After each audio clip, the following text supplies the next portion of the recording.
Today, I'm going to share with you 2 releases that really simplify your short game and allow you to be more successful around the greens. So the releases is kind of a fancy term that's talked about a lot lately with some short game coaches, which is why I'm calling it that today.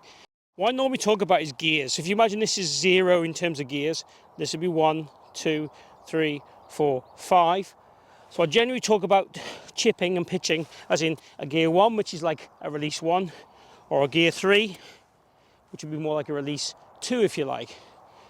Now I would have 5 releases rather than just 2, but for today, to make this real simple, let's talk about 2 releases. And the easiest way for me to talk about that is probably talk about what I would call a thumb pointing down shot and a thumb pointing up shot. And they give us 2 different flights, and it makes the ball release differently when it lands on the green. So what I want to do in terms of the setup and in terms of the mechanics of the body is the same for both shots. Then how we control our wrists changes the flight. So the release, let's call it 2 method, or the thumb up method, makes the ball go slightly higher depending on where it's struck in the face, and makes the ball certainly land softer. The release 1, or the thumb down option, makes the ball run out more. So if I was playing to this hole here, I could land the ball just on the green with a release kind of 1 option and let it roll out to the flag, allowing for the break and borrow. And that's quite a simple, safe shot.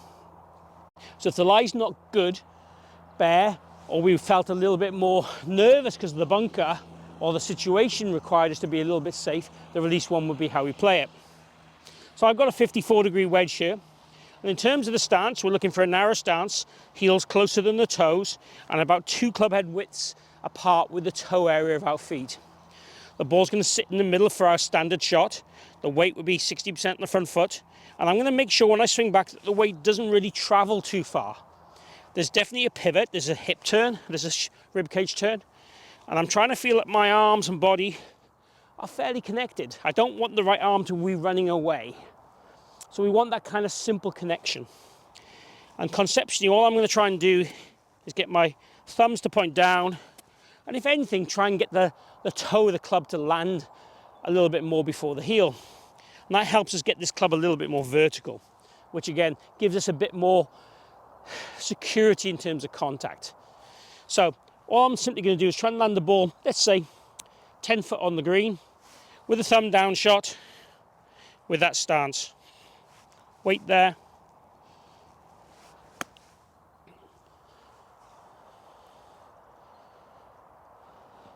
So not bad, landed a little bit further than I wanted, but it's a pretty good shot in terms of the location of the flag. Let's just do that one again. So same setup, thumb down shot, land the toe a little bit more. And we'll see there the ball's just running out. I'm a little bit left of the flag, I'm over borrowing in terms of the break, but in terms of the pace of those shots, I'd be pretty happy with those. So for me, that's a pretty simple and safe way to play this shot around the green. And you could change the club to make it run more and go lower. You could change the club to make it go higher and run less, like use a 60 degree or 58.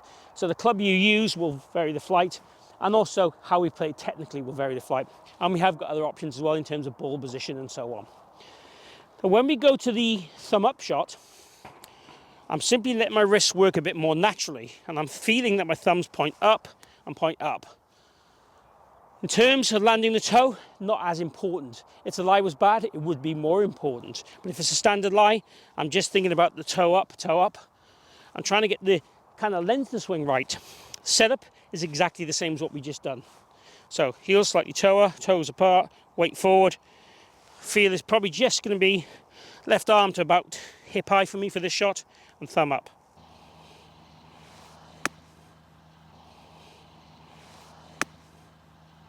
The important thing is getting the length of swing right to get the pace right. That was a little short.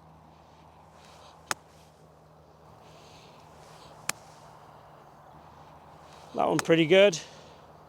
But when you strike it right, what you'll see is the flight will be a little bit more checking when it lands. So you can land it a little closer to the hole and it'll be a bit more checking.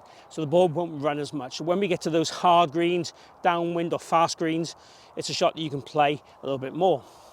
So the real key things are when we're playing the shot is, as we're swinging, we're trying to keep this right arm and rib cage kind of connected. And then we have the thumb down or the thumb up kind of fall through. The backswing in the low one is just kind of more stiff, more like you play like a long putt. And then the second shot, it's just kind of a natural backswing that you would produce on any long game shot. So either the thumb up or thumb down, or release one or release two, and keep the body pivot. The same for both shots, and the setup the same for both shots. And feel like you don't, transfer too much weight or pressure. And in the through swing, we're just feeling that we push off that lead foot a little bit and feel like we're forward and up to help get the radius of the swing correct to give us that perfect contact every time.